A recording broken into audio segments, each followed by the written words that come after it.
우리가 다 수건을 벗은 얼굴로 거울을 보는 것 같이 주의 영광을 보내 그와 같은 형상으로 변화하여 영광에서 영광에 이르니 곧 주의 영으로 말미암음이니라.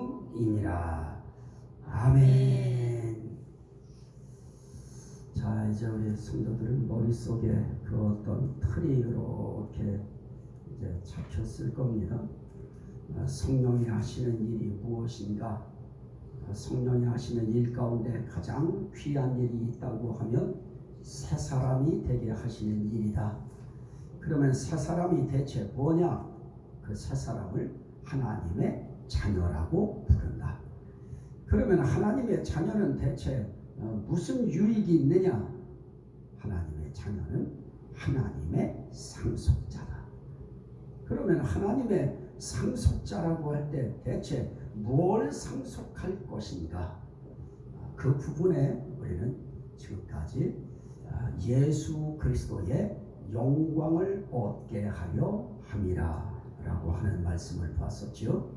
그러면 대체 예수 그리스도의 영광을 우리에게 상속하신다고 하면 예수 그리스도의 영광이 뭐냐?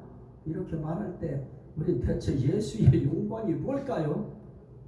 그런데 성경은 우리에게 분명하게 그렇게 말씀하시는 그런 내용이 나타나는데요. 자, 빌립보서 3장 21절에 보면 뭐라고 하느냐? 우리의 낮은 몸을 자기 영광의 몸의 형체와 같이 변하게 하시리라. 예수님께서 자기 영광의 몸의 형체와 같이 우리를 변하게 하실 것이다. 결국 예수 그리스도의 지금의 형체는 어떤 형체냐? 영광의 형체입니다. 영광스러운 몸의 형체를 가지고 지금 계셔요. 그러면 그 예수 그리스도의 영광의 형체와 같이 너희의 낮은 몸도 예수 그리스도께서 이 땅에 오실 때 변하게 하실 것이다. 그럼 우리에게 있어서 가장 귀한 상속자로서 받을 수 있는 것이 있다고 하면 그게 뭐냐? 부활체입니다. 부활체라고 하는 다시 살아나고 다시 변화되어지는 그런 또 한 번의 과정을 우리는 겪게 되어지는데요. 우리는 이 땅에 예수님이 오시기 전에 죽은 사람들은, 주 안에 있는 자들은 하나님 안에 그 생명이 예수의 생명과 함께 다 감추어서 보호받고 있다가 예수님 이 땅에 오실 때, 하나님과 함께 오실 때, 그때 그 생명도 함께 오시고요. 그때 이 세상에 아직까지 살아있었다고 하면 산 자들은 어떻게 되어지느냐? 그 첫 번째 주 안에서 죽은 자들이 먼저 살아나고 먼저 부활되고, 그리고 그 다음에 우리 살아있는 자들은 어떻게 되어지느냐? 변화되어서 공중으로 올라가요. 그때의 그 몸이 어떤 몸이냐?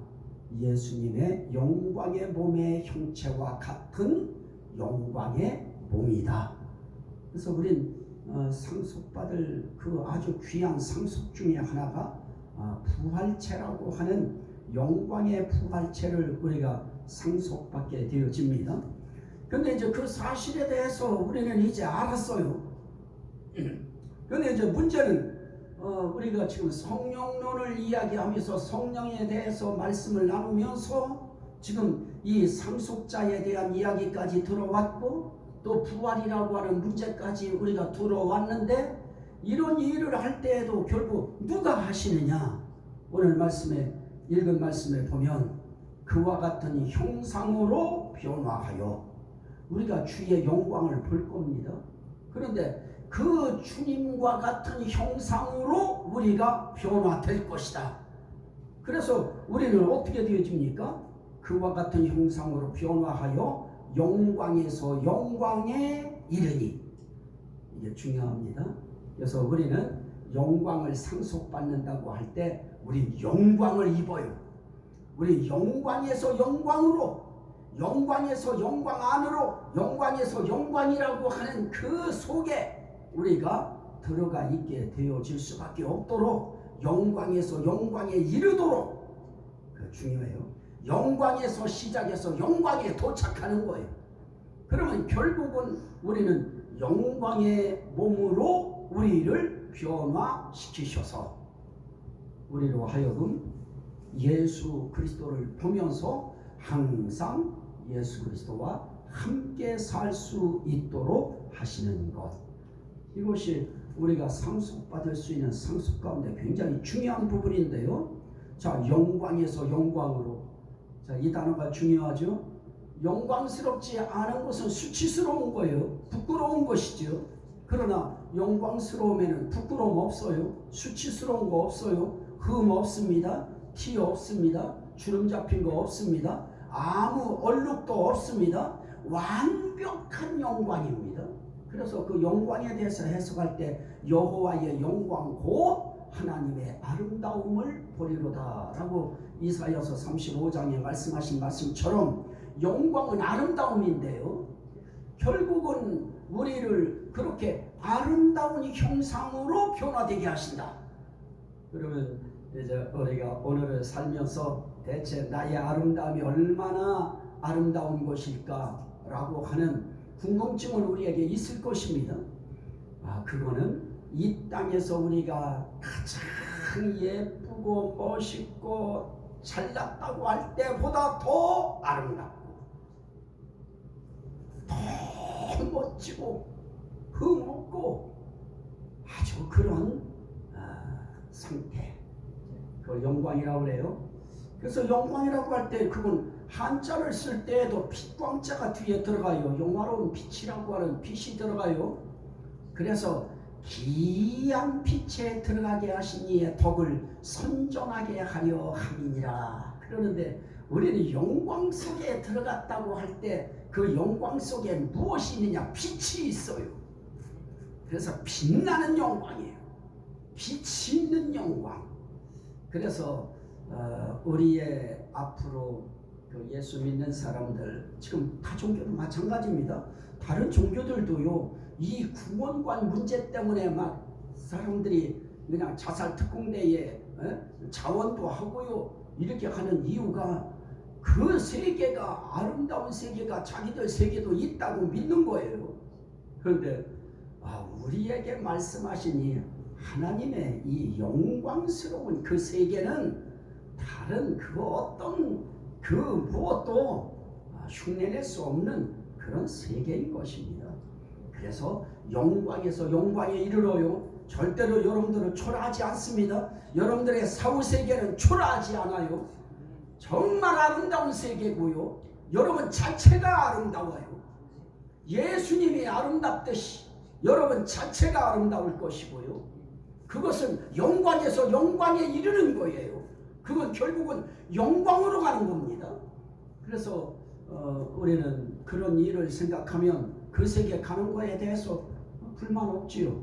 그 세계야말로 우리가 들어가야 될 곳이고요, 가야 될 곳이고요, 우리가 사모해야 될 곳이고요, 그 영광의 세계라고 하는 그 영광, 우리는 영광을 먼저 입어요. 영광 세계, 그거는 뭐 다음 시간에 해도 되고요, 영광이라고 하는 걸 입어요. 그 빛을 입어요.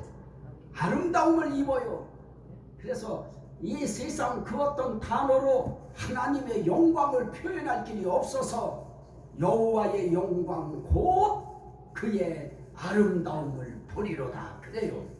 그래서 영광을 하나님의 아름다움이라고 해요.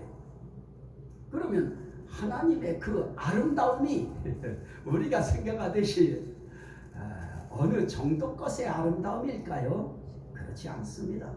최상의 아름다움, 더 이상 아름다움을 표현할 길 없는 극상의 아름다움, 그 위치에 하나님이 계시고요, 그 영광을 예수 그리스도에게 하나님이 허락하셔서 사랑하심으로 그 영광을 주셨어요. 그 영광을 예수 그리스도께서 갖고 계시고요, 예수님이 가지신 그 영광을 또 저희들에게 또 주시는 것입니다. 그래서 우리의 앞으로의 사후세계에 저와 여러분들의 이 신분은 영광 자체예요. 아름다움 자체인 것입니다. 절대로 움츠릴 필요도 없고 우리 주눅들 필요도 없는 그런 영광의 상태.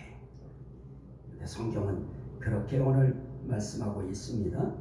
영광에서 영광에 이르니 곧 주의 영으로 말미암음이니라. 그럽니다. 주의 영, 하나님의 영, 성령, 이렇게 우리가 주의 영광을 보면서 그 영광의 몸의 형체와 같이 변화되어지고 그렇게 우리가 바뀌어지는 것도 누구의 역사냐? 주의 영으로 말미암습니다. 성령의 역사로 이루어지느니라. 그렇다면 오늘 우리가 부활의 영광을 우리가 입는 그 일에 성령님이 깊이 관여하시고 성령님이 깊이 역사하시는데 나를 그렇게 아름답게 영광스럽게 영광에서 영광에 이르도록 주의 형상으로 변화시켜 주시는 그 성령님을 우리가 어떻게 해야 되겠습니까? 알아들여야 되지요. 우리가 그분에 대해서 인정해 드려야 되고요. 그래서 저는 우리 성도님들에게 항상 드리는 그 마지막 우리 기도할 때 감사 기도하자고 하는 그 내용이 있었죠. 성령께서 나를 그 영광의 형상으로 변화시켜 주시는 것, 그 사실을 우리가 인정해 드려야 되고요. 그걸 우리가 믿어 드려야 되고요. 그리고 우리는 그 사실에 대해서 감사 기도를 해드리는 그거 하나밖에 없어요. 그냥 감사 기도 하나 하는 것밖에 없어요. 하나님 감사합니다. 성령님 감사합니다. 성령님 덕분에 나는 앞으로 영광에서 영광에 이르는 그런 형상으로 나는 변화되게 되었습니다. 네 낮은 몸을 예수 그리스도의 영광의 몸의 형체와 같이 변하게 하실 때 성령님이 나를 그렇게 변화되게 해주실 것을 정말 믿고 감사합니다.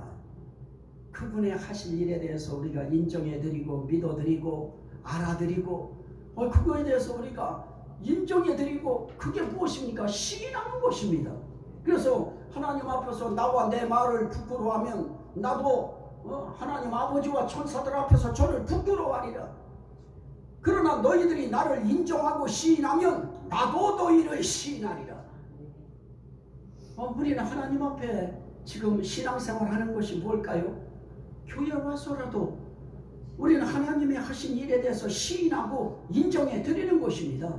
그거 인정해 드릴 때 나를 자녀 삼아 주셔서 나는 이제 하나님의 자녀됨을 믿습니다 하고 우리가 하나님을 인정해 드릴 때 하나님도 나도 너를 내 자녀 삼은 것을 나는 자랑스럽게 생각한다 하고 부끄러워하시지 않는 것입니다. 그래서 우리가 하나님 앞에 이렇게 우리는 살아가면서 나를 이렇게 영광스럽게 해주시는 부분에 대해서 우리 그분이 하신 일에 대해서 시인하고 인정해드리고 그것을 감사하는 삶의 훈련이 우리 삶 속에서 예배 속에서 거의 뭐로 나타나요? 아멘으로 나타나잖아요. 말씀에 대해서 제가 말씀 증거할 때 여러분들은 거기에 나도 공감합니다. 나도 동의합니다. 나도 그와 뜻을 같이 합니다 하고 아멘 할 때 그로 인하여 하나님 아버지께 영광이 돌려진다라고 말씀합니다. 자, 이렇게 영광을 돌리는 삶을 살면 예수 그리스도께서 하신 말씀이 있었지요. 요한복음 13장 32절에 만일 하나님이 그로 말미암아 영광을 받으셨으면 하나님도 자기로 말미암아 그에게 영광을 곧 주시리라. 예수 그리스도로 말미암아 하나님이 영광을 받으셨어요. 그러면 하나님도 영광을 주시되 곧 주신다. 그건 결국 돌려서 우리에게 그 말씀을 적용시키면 어떤 것입니까? 우리가 하나님께 영광을 돌리면 하나님도 영광을 주시되 우리에게 곧 영광을 돌려주신다. 우리는 꼭 영광 돌려받기 위해서 그러는 것은 아닙니다. 하지만 우리가 삶 속에서 주께 영광 돌리는 이렇게 시인하고 인정하고 그분에 대한 그 모든 공로를 우리가 알아들이고 믿어드리고 그렇게 우리가 아멘으로 화답해 드릴 때 그럴 때 하나님도 기뻐하시는 것입니다. 오늘 이 말씀이 여러분들의 삶의 길에 성령을 통하여 주어지는 부활체의 영광, 우리의 사후세계는 아름답다. 따라합시다. 우리의 사후세계는 아름답다. 영광에서 영광으로 간다. 믿으시면 아멘 합시다. 자, 우리 주여 성창하고 하나님 앞에 기도할 때 하나님 감사합니다. 오늘도 나에게 이 성령을 통하여 이 귀한 부활체의 영광을 우리에게 허락하신다는 사실을 알았습니다. 감사합니다. 우리 주여 성창하고 우리 감사기도합니다. 주여 주여 주여 할렐루야 할렐루야.